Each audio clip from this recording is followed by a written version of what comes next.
So the North Hunterdon-Voorhees Regional High School District Board of Education meeting on Tuesday, March 19, 2024 is now called to order. In accordance with the requirements of the Open Public Meeting Act, NJSA 10-4-6 at SEEK, adequate notice of the meeting has been provided by submission of notice of the time, date, and location to the Star Ledger on December 5th, 2023, and the Hunterdon County Democrat on December 7th, 2023. Subsequent notice of the meeting location has been provided in the Hunterdon County Democrat on March 7, 2024. Notice, and to the extent known, the agenda of this meeting have been posted at the North Hunterdon High School and Voorhees High School, provided to the municipal clerks of Bethlehem Township, Califon Borough, Town of Clinton, Clinton Township, Franklin Township, Glen Gardner Borough, Hampton Borough, Highbridge Borough, Lebanon Township, Tewksbury Township, and Union Township, as well as other interested parties, and posted on the district website. Fire exits are located in the direction indicated. If alerted to fire, please move in a calm and orderly fashion to the nearest smoke-free exit. At this time, please silence your phones. And a roll call. Ms. Cagno? Here. Mr. Chapman? Here. Ms. Gallo? Here. Ms. Hintz? Here. Ms. Cotran? Here. Mr. McIsaac? Here. Mr. Mealich? Here. Ms. Reyes? Absent. Ms. Salino? Is absent. Mr. Spanton? Here. Ms. Viato? Here. And Mr. Farbanish. Here. Can you please rise for the flag salute?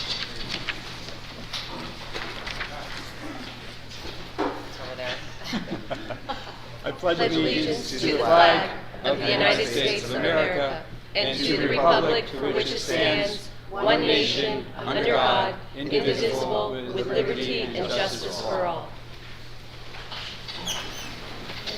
So I ask Mr. Peterson to come forward for recognition of Voorhees student achievements.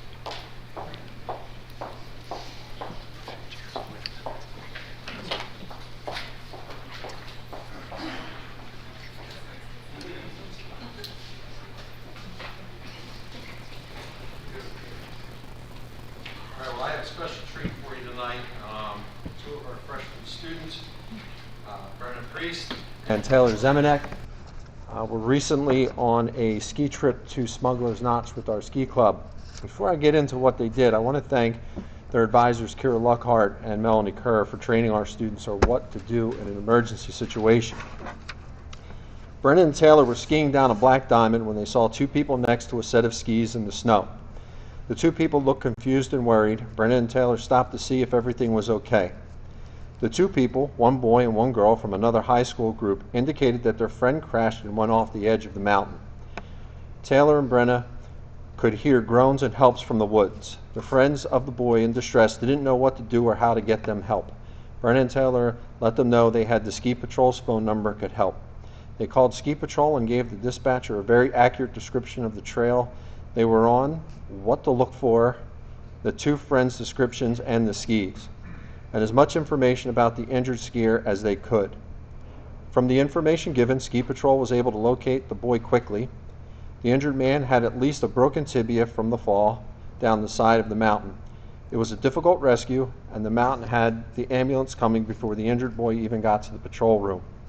The dispatcher mentioned that if the bystanders did not call, they didn't know how long it would have been before someone was able to help the young man. So I'd like to thank them for their actions in such an emergency.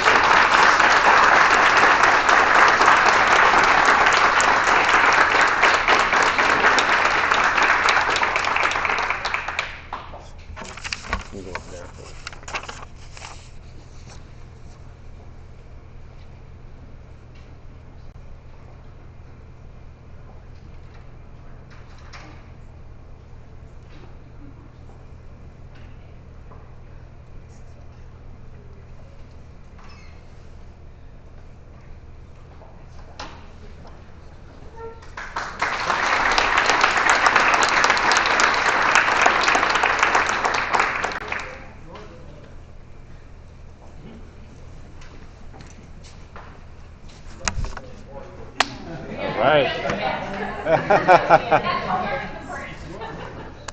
So it's my pleasure to introduce Brooke and Caitlin. They are North Hunterdon seniors, and they have done an outstanding job this year of raising money for our Spike for the Cure event and really just organizing the entire event. So our Spike for the Cure is a day here at North Hunterdon where we have students compete in a competition-style volleyball game. At the very end, the winning team plays a team of teachers, and it's a fundraising event for the Jason P. Scheibel Foundation. So this year, thanks to the help of these young ladies who really spearheaded the effort to get students to sign up, we had, I think, 65 teams compete this year, and we raised $18,000 for the Jason P. Scheibel Foundation. And for those who aren't familiar with the Jason P. Scheibel Foundation, it's specifically focused on helping families in Hunterdon County who are dealing with an illness in the family, specifically related generally to a cancer type of illness, and pediatric cancer, that is. So these young ladies, again, were a big part of making that a very successful event. So I just want to introduce Brooke Van Doren. So Brooke, that's Brooke. Okay.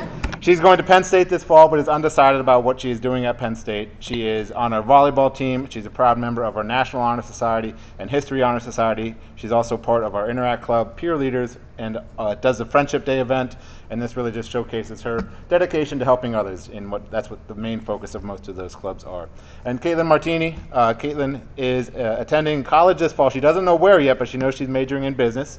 She plays varsity volleyball. She's a member of our National Honor Society. She's a peer leader, and she also has dedicated her time over the last 4 years in our Interact Club, Relay for Life, and Friendship Day. So again, really focused on helping others. So big round of applause for these young ladies. All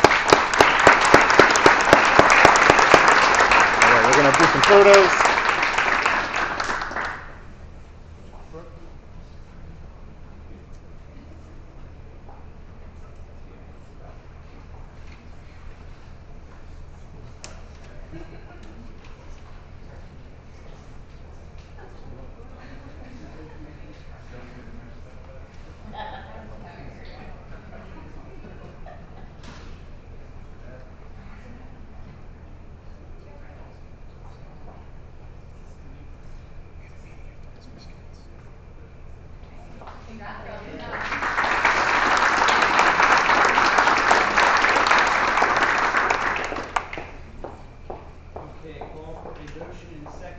Approve agenda item 5.1, which are the minutes from February 27th meeting. So moved. Second. Any questions? Okay, voice vote, all in favor? I think Brenda. Oh, I'm sorry. Brenda, did you have? Oh, I'm sorry, Brenda, you have a question? No, I didn't. Oh, I'm sorry. All right, so all in favor? Aye. Any opposed? Any abstentions? Okay. And we're good, right, obviously? Yeah. Okay. Okay, so moving on to our student board representatives. I guess we'll start with Adeline.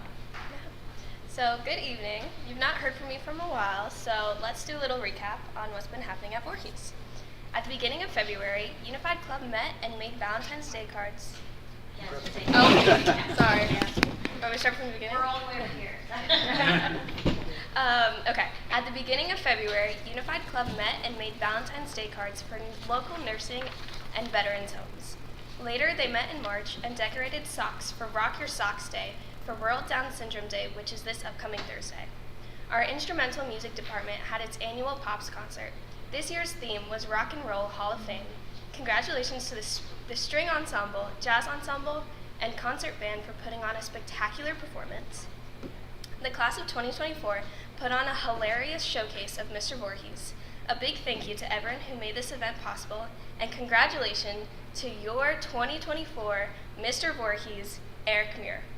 The school participated in the Week of Respect. Each day, students showed off their spirit by dressing in theme days. We wore blue to show our inclusion and ended in comfy clothes showing how comfortable we are with respect. The choir put on a fantastic performance at their annual coffee house. Performances by concert choir, madrigal choir, bass choir, and freshman choir took the audience on an adventure of exploring the genres. Last week, we had the NJGPA testing. While it was lovely to sleep in for 4 days, we are glad to be back to our regular schedule. Thank you. All right. Hello, everyone. This past month has been another great time to be a Lion at North Hunterdon. No shade to the Vikings. We've had some great events like the Spike for a Cure fundraiser that was just touched on. Another thank you to the great students that ran it. And many more great events from the National Honor Society Blood Drive and the Trivia Bowl where the parent team took home a W. Furthermore, in some club news, I'm very excited to talk about the North War Report Video Club that had our first video aired.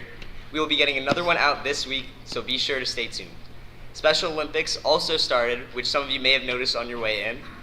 I actually have to head out early to help run that in a second, but moreover, I want to highlight a student from North Hunterdon, Selena Zhang.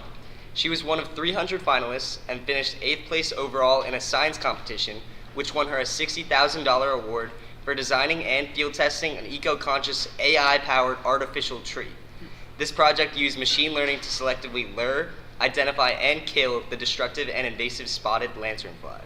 Her eco-friendly prototype tree cost her just under $200 to build, and she hopes it may be a useful tool in controlling invasive species. Moving on, Relay for Life this year is working to team up with Voorhees and possibly Central to have a very large impact this year right here at North Hunterdon. Anyone here in the audience interested in coming, please join. We are looking for any community involvement and would appreciate your support. Lastly, our music department is having their Prism concert on March 21st at 8 p.m. Be sure to come out and support North Hunterdon for their show. Thank you.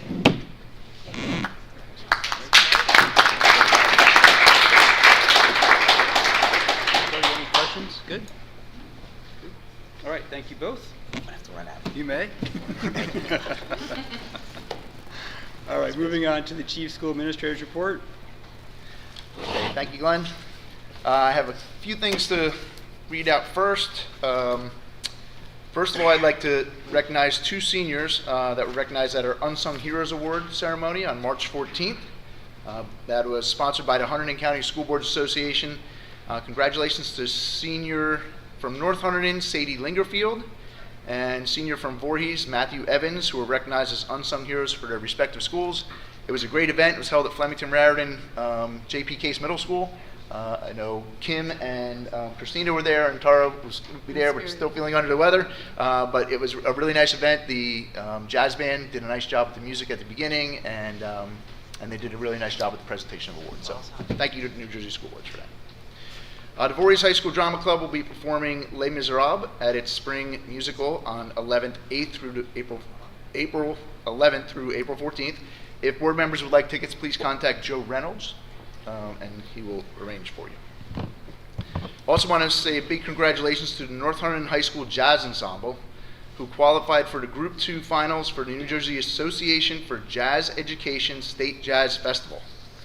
This is the first time in our school's history that our jazz ensemble has attended this prestigious festival. The finals are being held on Saturday, April 27th at Princeton High School.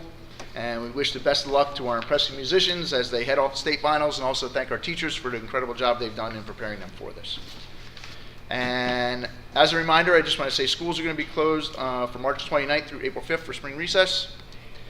And Glenn had asked me to give an update on Polytech, so I met with Todd Bonsall today, the superintendent from Hunterdon County Polytech, about the project and got some details for you all. So right now the estimated completion date is April 25th. That's about 4 months behind where they originally planned, but they're pretty optimistic about that date right now. Most of the work has been revolving around the retaining walls, especially the ones on the tennis court side, because they're trying to get that shored up so that we can open up the tennis courts again. One of the things that is related to North Hunterdon is the upper tennis courts had to be closed this week because enough of the earth fell down where they were excavating that they didn't feel like it was safe to have people on the tennis court. So they're coming up with the schedule, potentially working with places outside of the school to make up that time. But they're working on his retaining walls probably within a week, maybe 2 weeks at the latest if we have any delays, and then we should be back in full swing with those tennis courts. All the footings are done for the entire building footprint. They are all prepared and will be pouring slabs end of this week, beginning of next week. So the majority of the slabs will be poured. What I'm told is after that's done, then steel goes up and things start moving along. Dan, correct me if I'm wrong. They are putting block up for the stairwells and the elevator shafts, and so that's starting to look like something on the site. And they also finished their water retention under the parking lot, which was a real big deal for them to be able to get people on that parking lot as well. So they are moving along, a lot of progress, and it's been a very busy site. So that's your update on So Ohio we're Tech still building. shooting for 2025, So- fall of 2025 start date, open date? At April 2025, I'm going to be optimistic and say that even if they open April or May of 2025, they'll probably have kids in the building in the fall of 2025. So that's what I think we're probably shooting for. If they're able to open a little early, they just get some Yeah. things tidied up Okay. before they open up. Okay.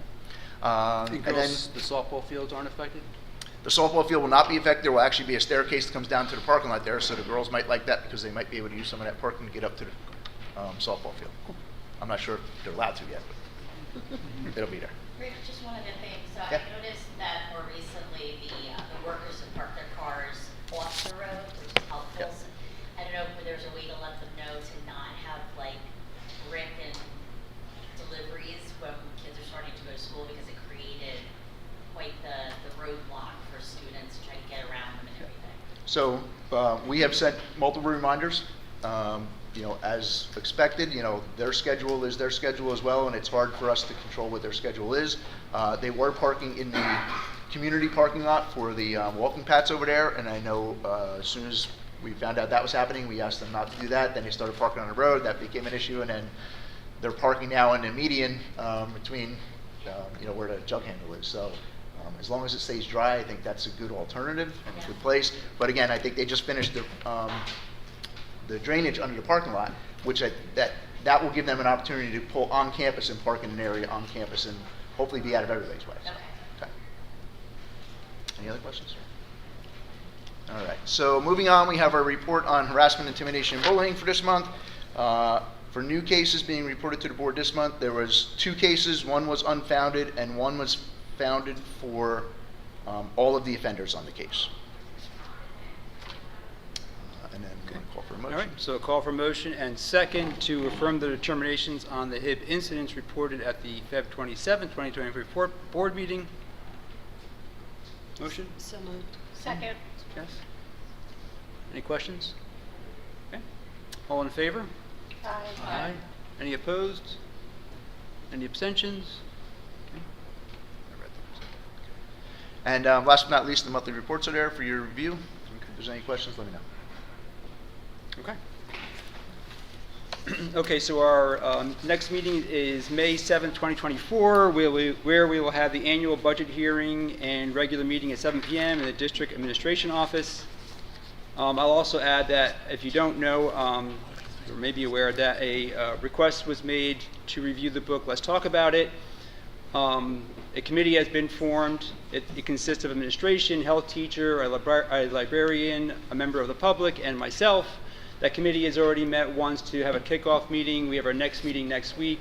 I've asked the committee to complete their review of the book so that we can vote on that book at the May meeting. So that means you'll get a report well in advance of that meeting so you can review it. I would ask, if you don't have a copy of the book, can you please get a copy? If you need a copy, reach out to me, reach out to Rich. But I do think, right, for you to review the recommendation of the committee, it would be helpful to at least look at the book and put the recommendations in context. I would also ask, seriously, please, everyone, right, come with the decision to vote, yes or no. I don't care how you vote, that's your decision. But please, unless there's a conflict, and if you think there's a conflict, by all means, reach out to me or reach out to the board attorney. But otherwise, please make every effort to vote yes or no, not to abstain on the book. Okay, I think it's important, and I think we were elected to make decisions and not to abstain. And I do think it's an important decision that we make. So, like I said, I've asked, and I do think we can do. We'll have a report in your hands in April that you can have adequate time to review the committee's report. So, at this time, I'll turn to public comment. So, during this portion of the meeting, the public is invited to address the Board of Education with comments. You are requested to sign the register provided for this purpose and to state your name, municipality of residence, group affiliation if applicable, and direct your comments to the school board president. While all comments will be considered by the Board of Education and a response may be forthcoming if and when appropriate, individual school board members may not respond to the speakers at the time of their appearance. The public comment period will be a maximum of 30 minutes in length unless there are unusual circumstances. You will be allocated 3 minutes to speak, and no one will be permitted to speak more than once on the same topic until all others who wish to speak on that topic have been heard. Please keep your comments respectful and non-defamatory and maintain the level of decorum appropriate for a public meeting where students may be present and in the audience.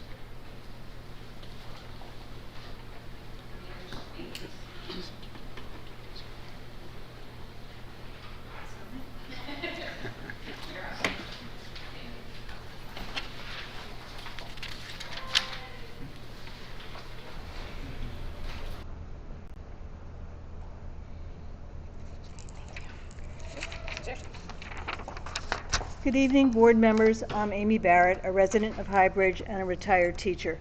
I'm here to talk about the book donations from Gilson, which I think is item 13.3 on the agenda. Gilson is an organization that supports LGBT youth.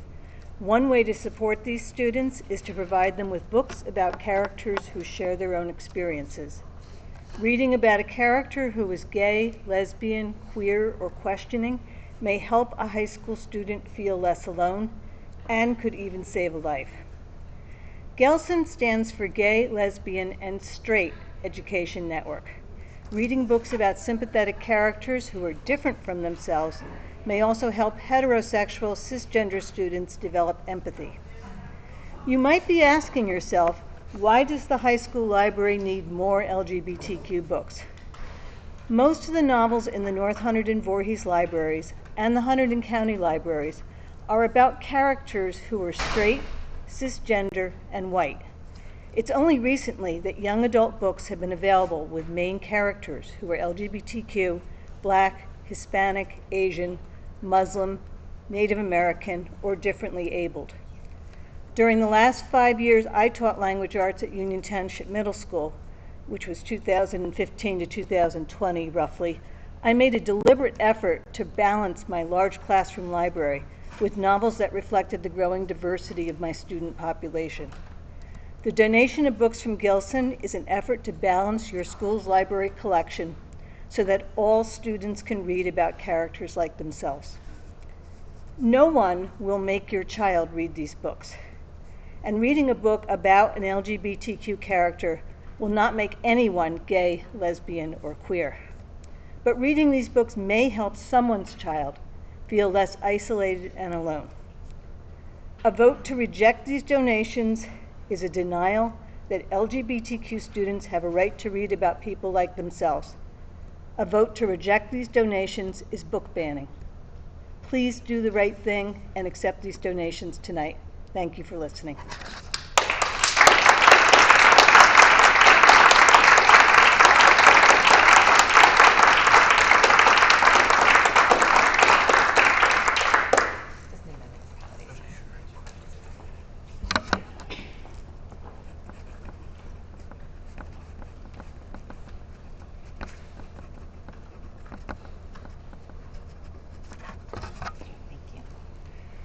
Mr. President, I think you can anticipate that there will be a fairly large turnout for the May 7th Board of Education meeting, and I hope that instead of scheduling the meeting for the administration building, that you schedule it for a larger venue, at least as large as this room. Thank you very much.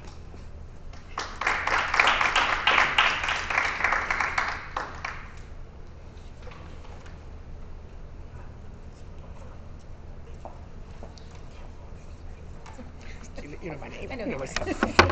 Hi, it's J.P. LaBelle from Union Township, and I just wanted to thank the board for their time, and I wanted to particularly thank President Farbanish for your comment about abstaining and yes or no. You have been elected to the positions that you're in to have an opinion and represent the people that elected you.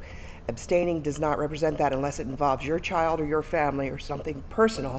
A yes or no is what we voted you in for. Thank you very much.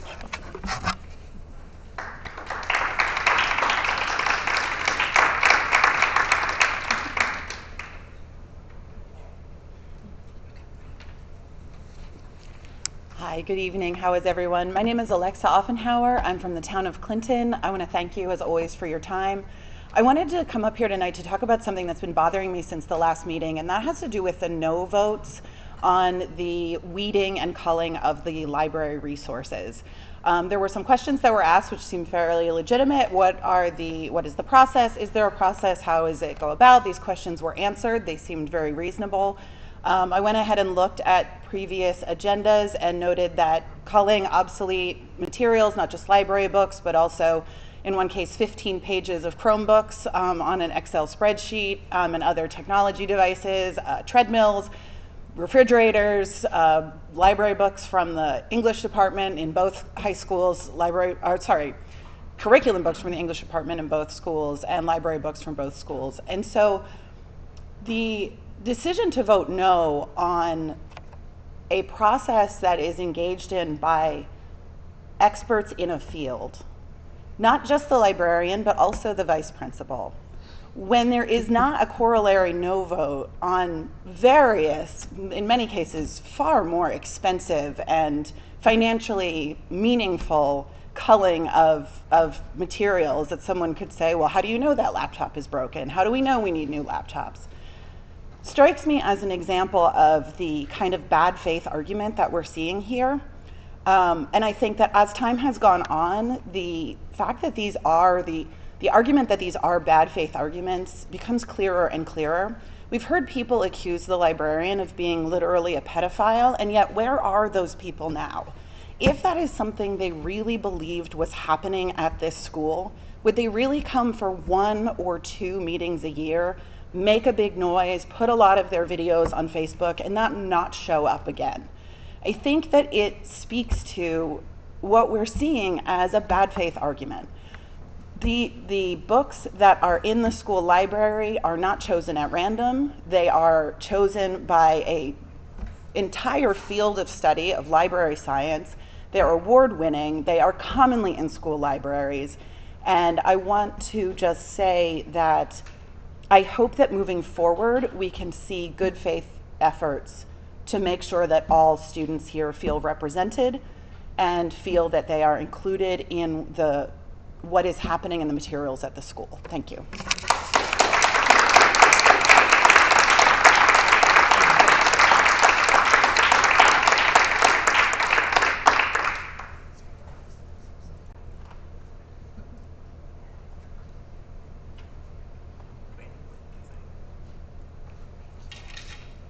Would anyone else like to make public comment?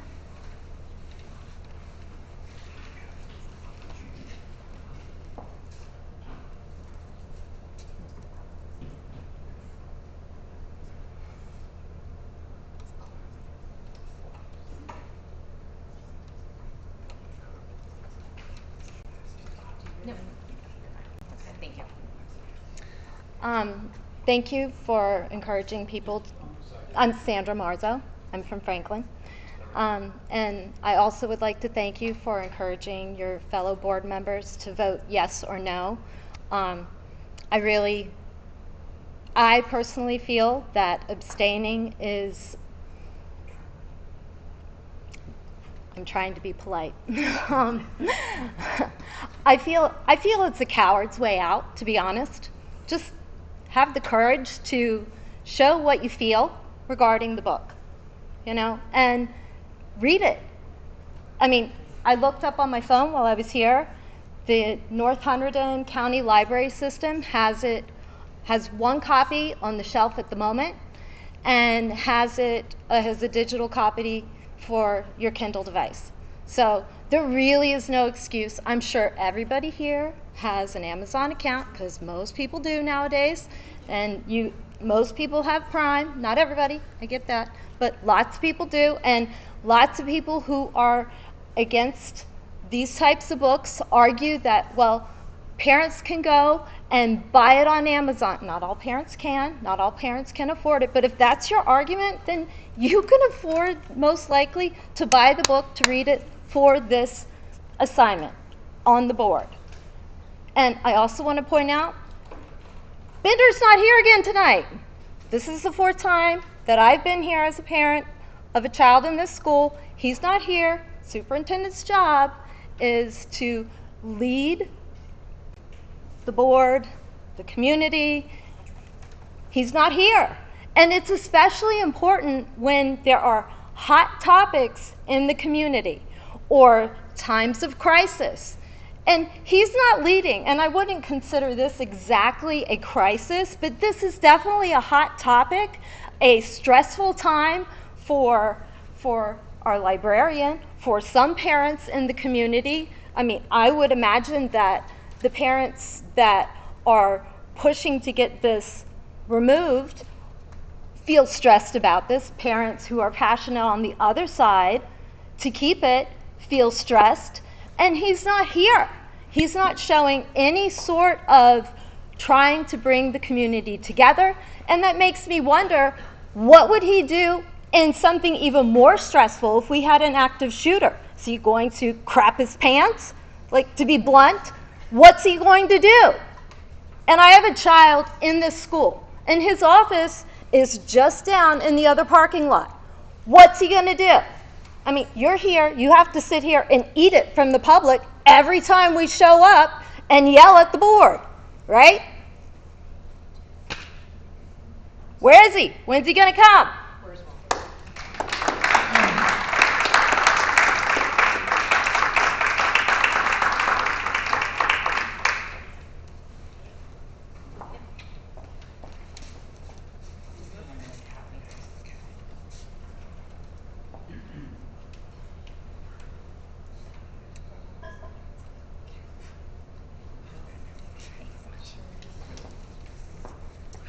Hello, I'm Renee Roper. I live in Lebanon, and I've been living in this area for 18 years, and I represent the Hunterdon County NAACP.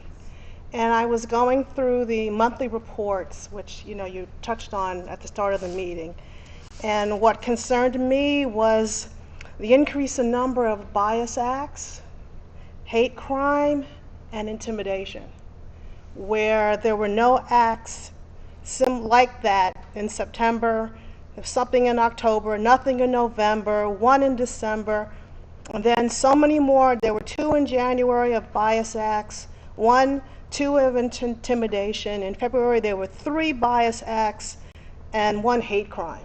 And I haven't seen hate crime before.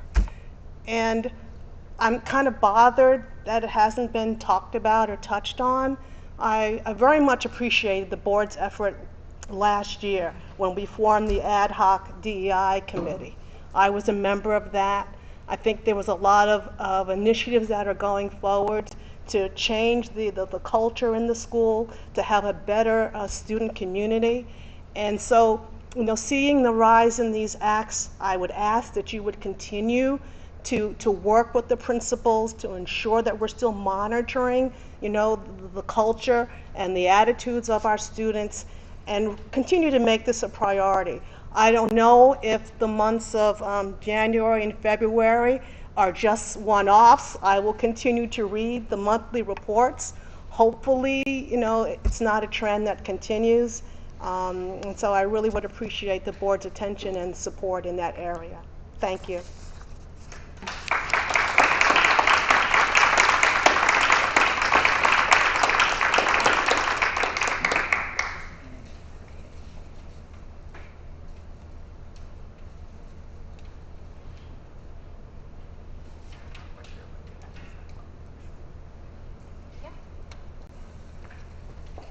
Hi, I'm Eliza. I'm from Clinton. I would like to ask the board to adopt an altered version of a request to take a book out of the library that would require someone to have read the book, to make it very I know that Martha made one. And I see no reason why it shouldn't be adopted, because for students, for queer students, for straight students, when we are having conversations in Board of Ed meetings about whether or not these books should be allowed, that's really bad for queer students. It's really, and these are, when people come up here and they argue why these students shouldn't have representation, it's actively dangerous for them. And there is no reason for this to be happening in this forum, but it's going to until the form that people have to fill out requires them to have read the book. Thank you.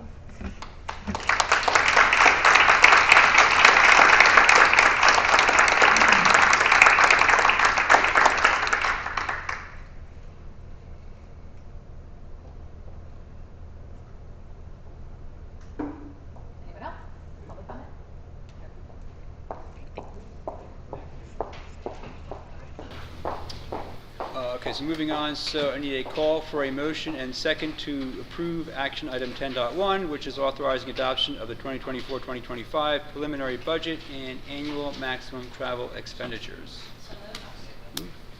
Second. Second? Okay. Any questions for Katie? That's good. Okay. I need a roll call vote. Ms. Cagno? Here. No. Would be a yes. Oh, yes, yes. Mr. Chapman? Yes. Ms. Gallo? Yes. Ms. Hintz? Yes. Ms. Cotran? Yes. Mr. McIsaac? Yes. Mr. Mealy? Yes. Ms. Reyes is absent. Ms. Salino is absent. Mr. Spanton? Yes. Ms. Viado? Yes. And Mr. Farbanish? Yes. Okay, moving on to curriculum. Beth, do you have a report? Yes. First, I wanted to thank Jess Vioto for covering for me last meeting.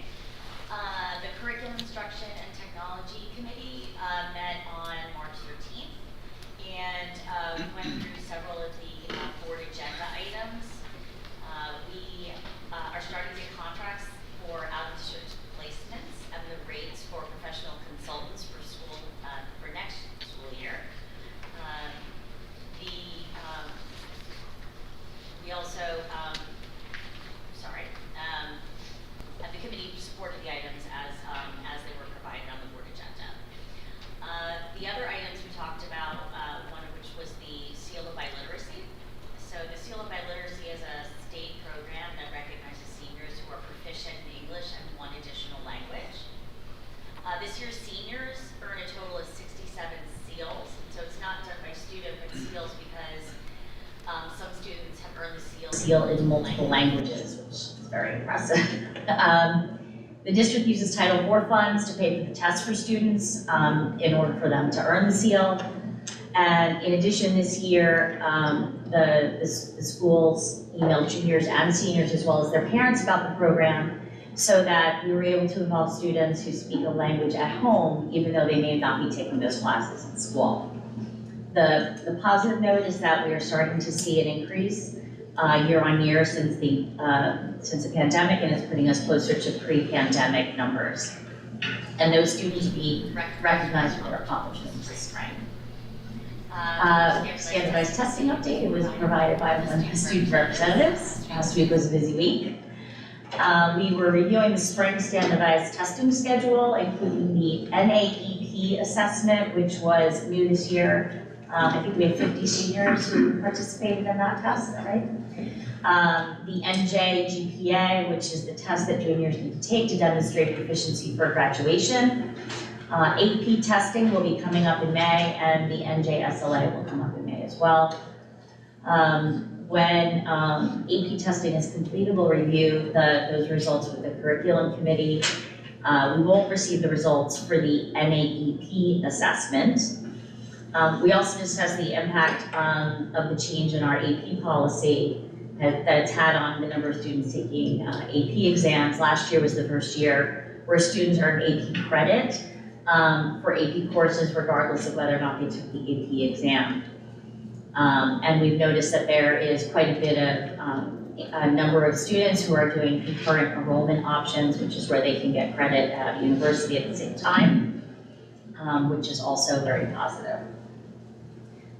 We also talked about the tutoring programs. We reviewed the usage by students for this year, both for the after-school tutoring options as well as the 24/7 on-demand tutoring program that we're being offered through the ESSER grant. This is going to be the last year for the ESSER grants.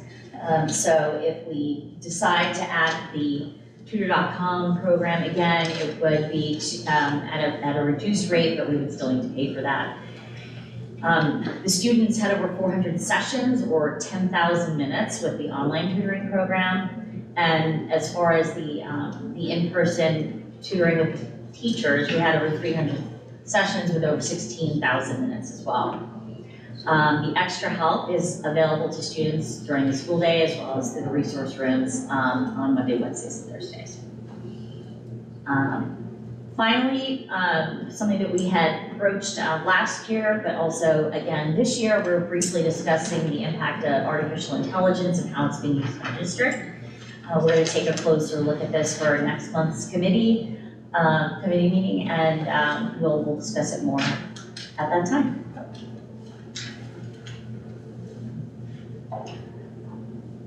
Okay, so I need a call for motion and second to approve agenda item 11.1 to 11.4.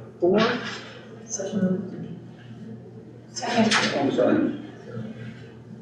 Any other questions? The only thing I wanted to add is, and it was added late, is the Special Education Medicaid Initiative. I don't know, Rich, if you wanted to say anything about that, or no? Can you? Yeah, we can address, there was wording that the county office wanted us to change, Okay. just getting a little more specific, so we did, and it's the same, you're approving the same thing, but a little. Okay, thanks. So tutor.com is still getting a lot of use out of it, right? Which one? So tutor.com. Oh, yeah. Yes. Yes. So when would, so it sounds like we have to vote to approve it for next year again? Yeah, that'll come up, I forget when our renewal is, but Okay. when the renewal comes up, that'll come Okay, forward as a okay. contract. And they'll have the discounted rate, right? Yeah. Yeah. I think we already, I think we have the rates already. If not, we'll be getting them. Okay. Rich is a tough negotiator, and he's been working with them Yeah. very aggressively, so. I have a question. The tutor.com, is that all subjects or is it just mainly math? Does it, I believe it's more than just math, but Rich, do you want to? it's everything? Okay. Any other questions? Okay, so voice vote, I can speak. All in favor? Aye. Any opposed? Any abstentions? Okay. Policy and Security Committee report. I know Kim's out. Nicole, you? Yes. Great, thank you. Yeah, so the Policy and Security Committee met on March 11th. All board members were in presence. First agenda item that we discussed was the second reading of Policy 7230. After some discussion, we were discussing the dollar limit to allow superintendents to accept gifts or awards without BOE approval. It was decided that we would take this second reading now, and since we're engaging the New Jersey School Board, we're talking about tabling this and wait for the conversion for the New Jersey School Boards. Same thing with policy, second item agenda, it was policy 2530, further discussions on language pending the NJSBA policy manual conversion. Third item, we were discussing the books material reconsideration form. We discussed two forms. The first is the material consideration form that a member of the public can request from the principal to request to review a book, according to policy 913. After discussion, surfaced around removing the word library from the title and keeping it as generic request for materials reconsideration. Also, in addition, addresses all parts, to update the form to make sure it addresses all the parts of Regulation 9130, specifically Section E to A through F. This form will be kept in the principal's office and presented upon request. Then we discussed the two different forms, reconsideration forms. One that the committee will use as a rubric to review the book. And then there's another form that will be used when they present their information to the board. So there's two different forms. So there's three different forms, really. The committee is planning to make a recommendation to the board prior to the May 7th BOE meeting so that the board can take action on the recommendation. And then the fourth item was a discussion again about 9130, but we decided to table for a discussion on language pen in the Jersey School Boards Association. So I just had a question on the comment about removing library from the title of the document. So what was the intention behind that? To allow for reconsideration of any school material? Yeah. Yeah, instead of it just being like geared just to a library, there could be any other kind of materials that somebody would be questioning whether. So, and I think we talked about this at another board meeting, why would a member of the public have the ability to question a textbook?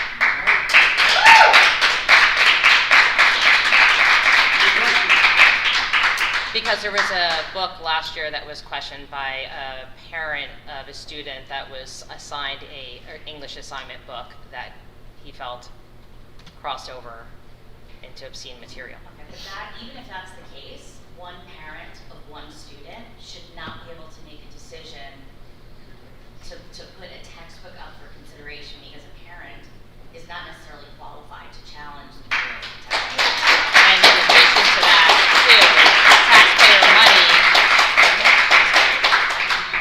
I'm assuming that taxpayers can question anything within the curriculum since they're paying for it and funding it. I don't agree at all. Well, I know you may not, but some people do. There's two things to keep in mind. One, I believe the policy itself is a materials reconsideration. So I think there was an element of alignment there. And anything that if a parent, I mean the policy is very clear, if a parent objects to a book being used in the classroom, the first step for that parent is to reach out to the teacher. Rich, I would imagine in situations like that, it's usually, the resolution is usually sought at that level. If there's an alternative text that's appropriate for a kid to use, it might end right there. And if upon that solution, if a parent is not satisfied, the next step is working its way up the administrative chain, with the board being potentially the last step for that reconsideration. I mean, Rich, is everything there sort of? Yes, you are correct in all of those steps. And I think we're just trying to align it with the policy, which says complaints about instructional and resource materials. I understand that, but I don't think we're prepared as a Board of Education to question the material that's in a textbook. Textbooks are written by very educated individuals who have experience in writing and understanding the materials that are in the textbook. I don't know anything about math, for example. I've also had personal situations where I've had a concern about a book that was assigned to one of my children.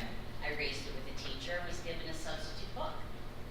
I don't see why we should have to look at reconsideration for an entire population of students because one parent thinks there's a problem with it, when there are alternative ways to address it.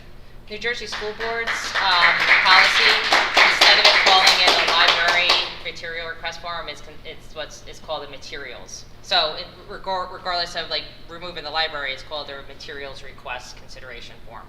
So ours said library. So we were just switching from library to materials. So let's review the policy, then we can determine whether or not that's something that we want to keep in that particular policy. Yeah, so I mean, right now, the language change is consistent with our policy, right? That it's not a library request, it's materials request, right? The other thing I think to keep in mind is that it's the superintendent who will ultimately decide if in fact a committee should or should not be formed, right? So there is some degree of discretion, but it is consistent. I would say, right, also once we bring in the new forms, the new policies, maybe that's the time to sort of make sure the forms align with the policy that we want to adopt.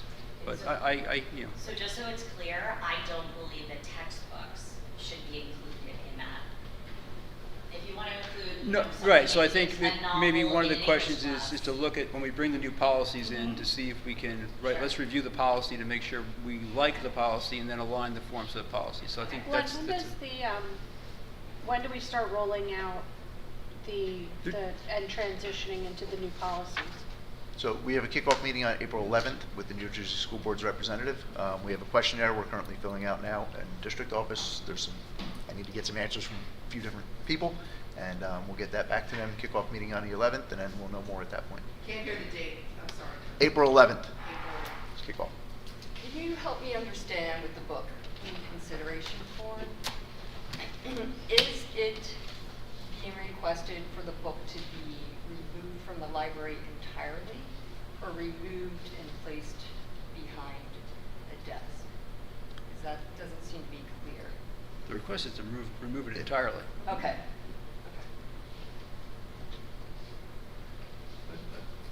Somewhat related topic.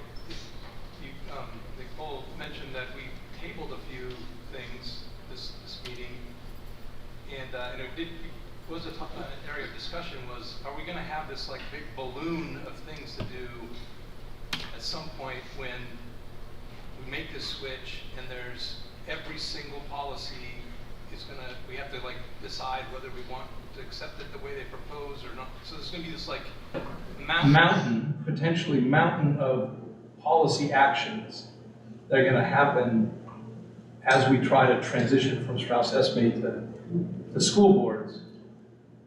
So that's one thing that concerns me. But another one is that until that point, it seems like right now the policy committee kind of feels like we're not going to do anything because we're waiting. So basically, we're not going to, we're going to table all changes. And I mean, I'm sure if there's something in an emergency, we do it, but we're going to defer to waiting until school boards comes back, and then everything is going to hit and crunch over the summer. So the school board is going to give us a plan effectively how to make a transition like this? Yeah, they have done this for other districts, so I'm hoping on the 11th, again, I'll have more information for you because they'll lay out a timeline and we'll process. Yeah. Maybe we wait. But there will be some work that, we'll get busy when that manual is presented. So. Will they help us adopt a transition plan? Will they help us maybe to help prioritize? That is my understanding. All or none, or they're going to sort of, we don't really know yet. I think it is an all or none, but we can review those. We wouldn't adopt their full policy until we went through review, but we can chunk that out into sections, review it, approve it, have the language set, review another one, have that language set, and then when all of those sections are done, then we can say, okay, now we feel like we have a complete manual and accept it to replace our current manual. And maybe one of the jobs of policy is going to be trying to help prioritize, right, which ones we pull in sooner than later. And certainly, these seem to be the hot topics, so maybe these are the ones we prioritize first.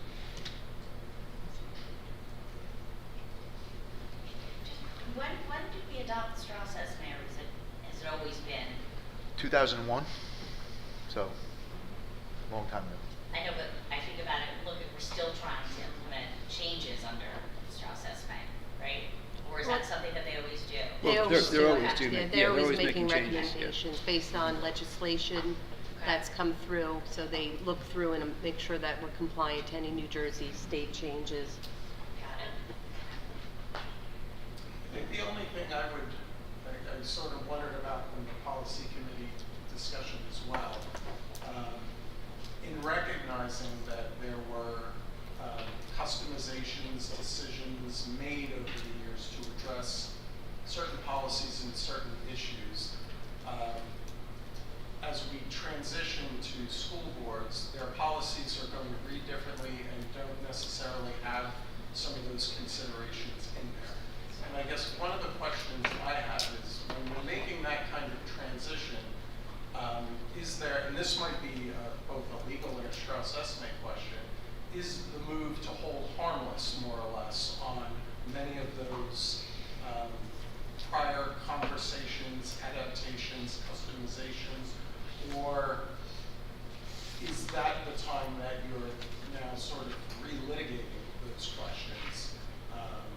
I guess my concern would be that I would hope caution would be taken and there wouldn't be abrupt moves to abandon policy modifications that we'll work through for various reasons and causes, simply because school boards doesn't have that language, and that caution would be taken in putting aside language that might not be captured or represented in those new policies. Admittedly, we don't know until we see some of those policies, but I don't know if there's sort of a default position of retaining those customizations for some proper time frame of review, discussion, or if the board is requesting a specific review rather than sort of a wholesale cleaning or scrubbing of those kinds of things. So I would ask that that's something that we very much keep at the fore of our mind in the intent of doing this.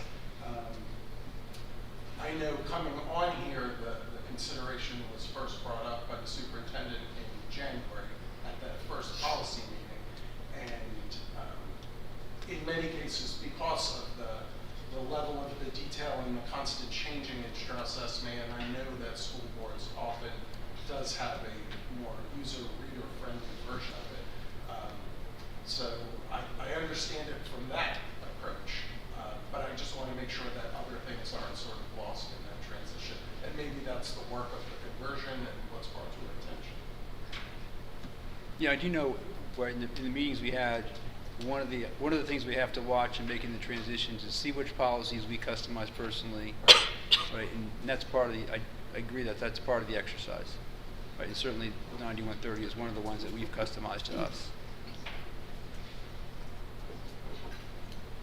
Yeah, listen, I think anything, right? Anything in whether here or in our business lives, right? When we make transitions, it's going to be work, right? We all, I mean, having done policy for several years now, I will say Strauss Estimate is hard to read. They have inconsistencies in the regulations of policies, causing us to ask questions, and that's just not acceptable for the amount of money we're paying.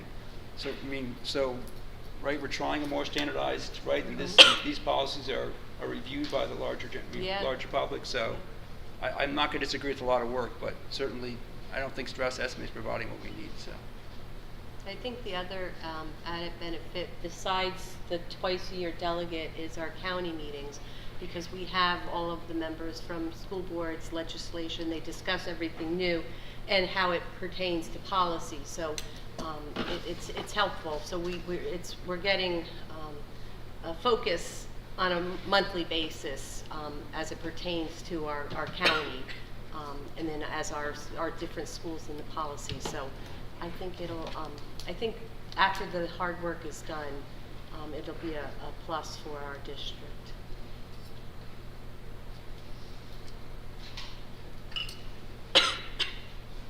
any other questions? Okay. So moving on to finance. Thank you, Glenn. I guess we've already adopted the preliminary budget, but I still wanted to go over it because that was the majority of our conversation when our committee met last week. So I'd like to thank Katie and the rest of the administration for the work that goes into this. This isn't something that's just done haphazardly. So appreciate the work you did. So as far as some of the drivers for our budget, payroll, that makes up the largest percentage. It's been roughly 3% increase the last several years. So we have to consider at least a 3% increase going forward. Health insurance is up 8%. Security for this coming year is up $100,000. Liability insurance is up $130,000. Transportation is up roughly 10%, $350,000. So those are some of the big numbers that are pushing our budget up. No longer this year can we rely on some bank cap or referendum savings, which that's something else we've used the last couple of years to minimize the increase. As you know, we're permitted 2% increase without a referendum question. We were also granted for this year another $313,000 based on a health benefit adjustment. The state gives us that leeway since the health insurance is up substantially. So that gives us roughly a 2.6% to work with before we have to maintain, institute any cuts or removing anything from our services that we provide. So nothing is being eliminated. The status quo is going forward. Additionally, we had some help this year. We were required to use an extra $1 million out of surplus that we were no longer able to carry over. Also, we were fortunate, and I think I misspoke last meeting, there was no loss in state aid. We had experienced several years of declining state aid from New Jersey. This year's actual is a $16,000 increase. So, and then also going forward, we should have seen more step downs like we hadn't been experiencing the last number of years. So state aid is stable for now. Concern for the future budgets, expenditures, they're outpacing our increases in available revenue. So we're going to be looking towards revenue from the new Polytech building, tuition revenue that is, in future budgets. That's going to be how we're going to help to balance these budgets in future years. So we look forward to completion of that building and many, many students enrolled there. So we've already voted on the preliminary budget, but obviously the committee had recommended adoption of the budget at the May 7th public hearing. We'll finalize that budget, and our committee will meet late April to make any final changes because after tonight, the county office end will review that preliminary budget. So that's all I have on the budget. As far as other items on the agenda that we addressed, Bloomsbury regionalization on the agenda, you'll see a proposed send-receive contract for the year 24-25 freshmen pending Bloomsbury successful litigation with Phillipsburg to release and this would be only for freshman students starting in that year. So any Bloomsbury students that are already at Phillipsburg High School, they'll stay there. So this is a send receive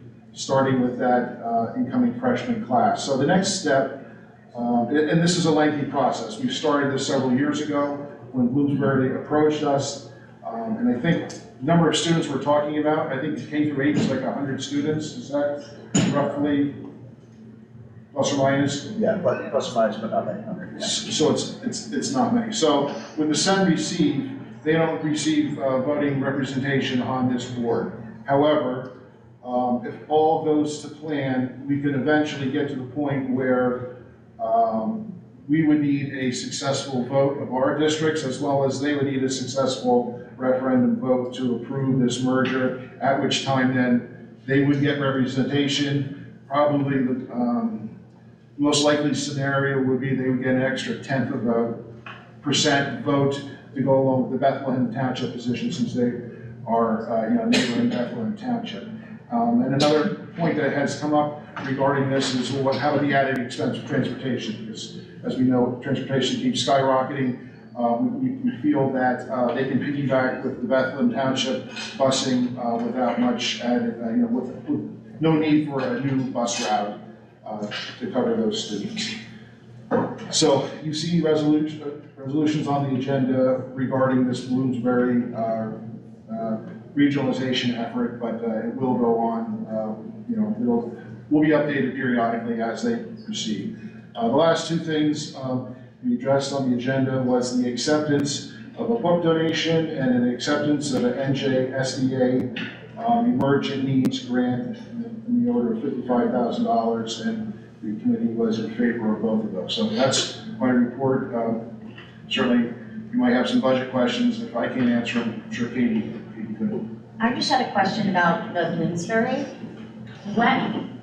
Given the process that would have to happen, do we actually anticipate that you would have freshmen coming in for the 24 or 25 school year? Right. We do think that would happen, or? Well, it has, yeah. Well, it has to go through. I know. Have to align it. So what I'm trying to say is. So this is setting us up for that, as soon as we have litigation, this is setting us up to possibly do that. So is there a cutoff date by which we would need to know that everything was in the clear in order to deal with the administration and having the students come in and ensuring buses are set up and all of that? Or if they told us on August 21st that we was a go, we'd be ready to go? August 21st would be a little late. But I would say with the amount of students, month and a half, Okay. 6 to 8 weeks. Okay. Yeah, sure. And I missed, how many students was that from Bloomsbury?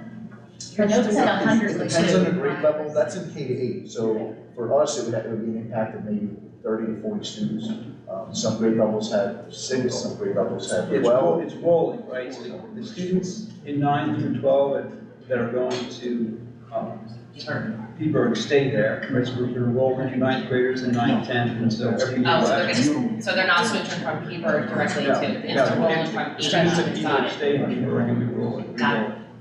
So the other thing you should be aware of is that Bloomsbury had similar resolutions on their board meeting last week. And they also unanimously adopted similar resolutions.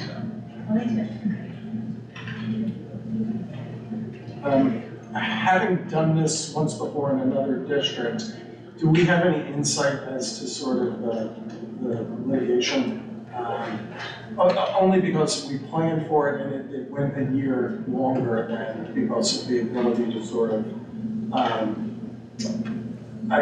know it has to go to the commissioner, I know the district, Phillipsburg, can contest the loss, and that has to go through a process as well. Yeah, so there's probably legal analysis. I would probably say let's leave that for executive session, let Andrew talk to it rather than, since it's a legal question. It's not to say it's not a good question, but I'm going to Help Andrew on that.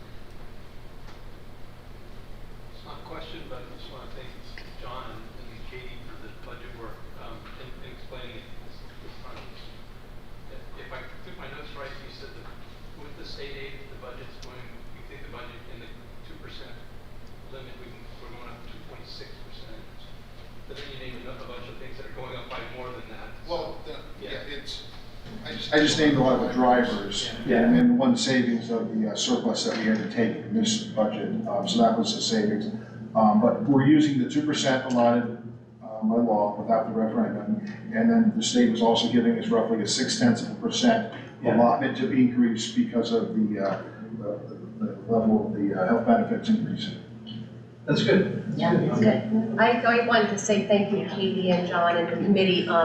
A couple years ago, when we took on the task of looking at health benefits, this year we've had an 8% increase, but if we had stayed where we were, it was over 16%. So right there, that works. So even though it might not seem like it, but in time, all the hard work is greatly appreciated and it helps us. The other thing I just want to call out, and Katie never says it, right, so 13.2 for that grant, and right, 55,000 is a lot of money. This is again, Katie going out and trying to find grant money for us, right? So I know she never calls it out personally, but this has happened last year also. She's constantly going out and finding grant money that others aren't finding. And I'll tell you, I think other towns see this and then follow her lead. So again, I'm just gonna give kudos to Katie, right, for doing this, and 55,000 is a lot of money, especially when we're facing budget crunches. So again, thank you.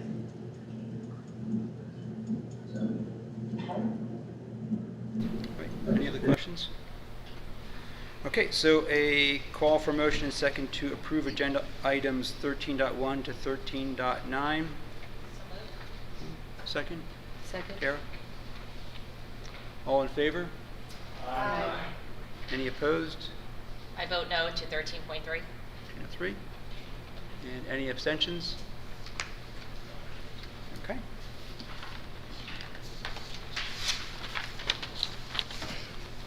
Okay, community relations didn't meet this month because of the unsung heroes. So there are 4 different clubs. Yeah, there are 4 clubs, and they're all self-explanatory. One of the clubs, though, is a 20-credit one because of the academic component of it. And Rich, you can address that a little bit, or? It's just the biology club is a 20-hour club to start with. So And that replaces a biology competition club that was here prior to COVID, and now they're just trying to come up with new ways to have these students do competitions again. So, and the other 3 are volunteer. Right. So we would, even though we didn't meet, the proposals are there and they meet all of the qualifications, so. Would you like to do a vote? So was this a student? Was that one a student decision to do the club that way? To do which club? The biology one? The Yeah, these are all.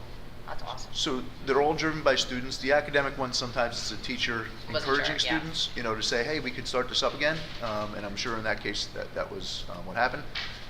But typically clubs are student driven. Students want to start a club. They have to find an advisor. They have to find 20 students that are interested in it, and they have a little form they fill out to present to Greg or Ron, and then they send it to us, and we send it to you. Other questions? Very neat. Okay, so a call for motion and second to approve agenda items 14.1 to 14.4. Motion? Cole? Brendan? All in favor? Aye. Any opposed? Abstentions? Good. Delegates and ad hoc committees, can you talk to both? Or? Yeah, delegate is on May 18th. New Jersey, the Hunterdon County School Boards had the Unsung Heroes. Rich was there, and Christina went, and I know Kim had attended. And it's such a wonderful event to recognize students in the K through 8s and the high schools. And then our next meeting will be at the Mountain View Chalet on May 9th, but there's also a virtual component. So if you'd like to attend, just go onto school boards and register. The dinner starts at 6 and then the program starts at 7, but it's a great way to go out and meet other board members, especially from our sending districts will attend too. So, and that's it for delegate and. Okay. Right. Personnel? Personnel Committee met on the 13th. We discussed the personnel agenda. Perfect.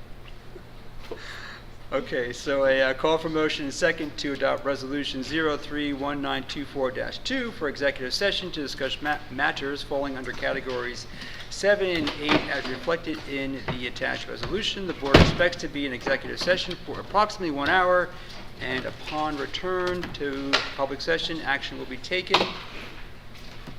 Bruce? So Sarah? moved. Brendan? All in favor? Aye. Any opposed? Any abstention? Okay, executive session.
Motion second, thank you, to reconvene public session.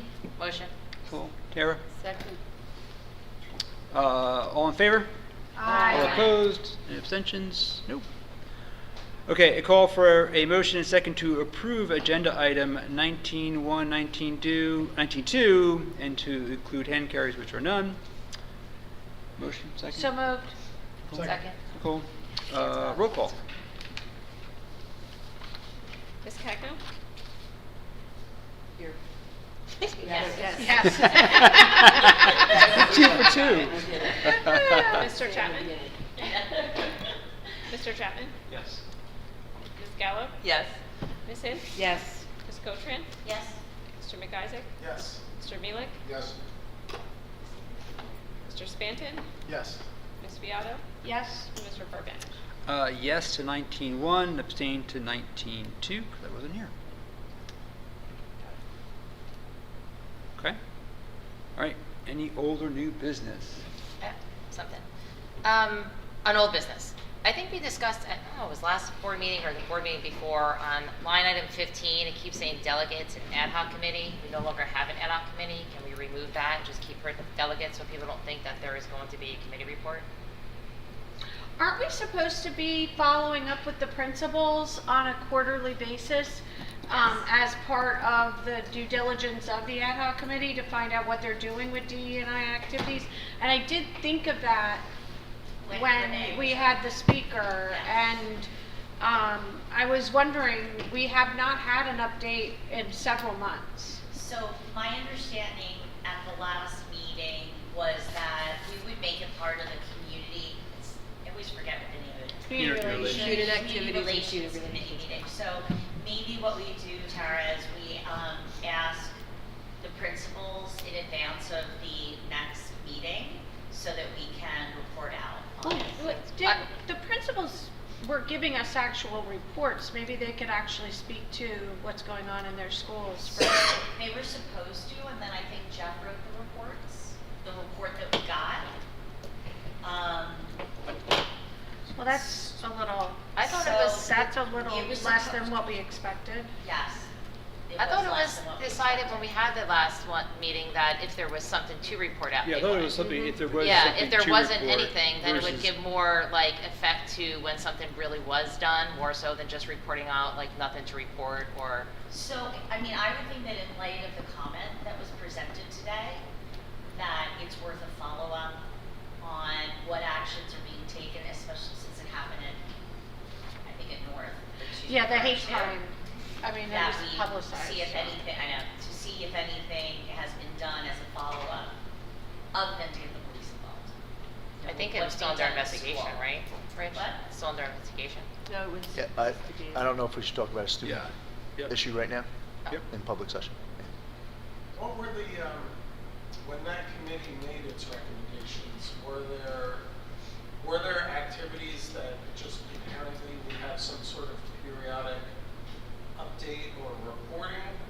I know some of it involved clubs, I know some of it involved staff training. I just don't know what the reasonable expectations could be for something like that. So I think what was originally intended was that we would be notified of whether they chose to implement any of the recommended steps. And if not, okay, but what other things were they doing along the lines of taking steps to improve the situation in the schools? So we had the same thing. They were going to implement training for the staff. We were not notified. I think in one instance we were notified that they were going to have some training for staff, but it would have been the kind of thing where they would have said yes, and we implemented this for teachers and that kind of thing. There was some pushback on whether that was something that we should continue to do, or if it should just become part of the community relations. But it's neither now. I know. So it's. But I think just report, didn't he report on a lot of the, remember you had updated and you added some stuff specific to each school, what they were doing, more so you were adding to what he had written, and I thought that in there it addressed a lot of the things that were done, have been done, and looking forward to being done. Yeah, And when we have committee, we can add that to the agenda. Yes. So we should probably, since we don't have a April, we were gonna maybe talk about switching it because we didn't hold it this month because of the Our next unsung scheduled heroes. one is for June, but we can have one before the May meeting if there's Yeah, something. so you I wanna think we should discuss. have one before the May meeting and then we'll put that on the agenda. Yeah, and if we can ask the principals to provide update on training, what was done in light of the bias incident or the hate crime, if anything was done in schools, that kind of thing. Yeah, okay. Okay. We'll put that then and then we'll be able to report out in May. Yeah, that'd be great. Tara, are you suggesting adding that for some sort of regular updating on them? Well, Within that committee? I think it'll be as is, Marion, with our agenda. That was the intent that, you know, as things come up, to add them to and discuss them, so. Well, I guess maybe where I'm wondering about it, under to Jessica and Beth's point, I guess as long as there's community question and or awareness or concern, we might have a responsibility to just keep reporting. And if just that the work's not done, the work. I also think we don't know what we don't know. Exactly. Right. So we have, if we have a climate that allows, or that somebody's committing a hate crime in, and we have a climate where it, you know, somebody finds it acceptable to, you know, have biased behavior and actions, I don't know that DE&I is working. I agree. And we don't know because we don't have any updates on it. That's right. And it was very, very important to our community last year. I just feel like it's the DEI work is never done, Right. and we can't say we're not going to talk about it because there's nothing new to talk about. There's a ton of new stuff to talk about all the time, in the, you know, as it relates to anything to do with DE&I. You know, anti-Semitism, anti-racism, you know, equal rights, whatever it is, there's always something that's going on, and it should be on the agenda as, at least in community relations, because the public has their children here. They know what's going on. I don't have kids in this school anymore, and I don't know how to pulse check it unless we get. So why don't we pulse check it through community relations? Yeah. Right, I agree. Exactly. And right, and let community relations, and if it's warranted, let community relations decide whether or Yeah. not there should be a more formal That's readout perfect. at the next meeting, That's right? perfect. i.e. administration maybe should make a brief statement. Yeah.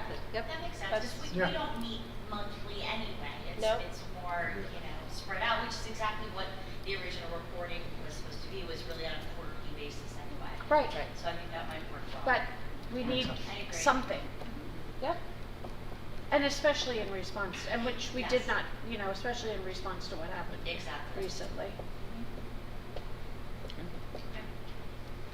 So the other one I was thinking of, and I was chatting with Rich today, was, I know, given that what's going on with, you know, everything that's going on with Polytech, would anyone, I thought maybe it'd be worthwhile to having the super Polytech.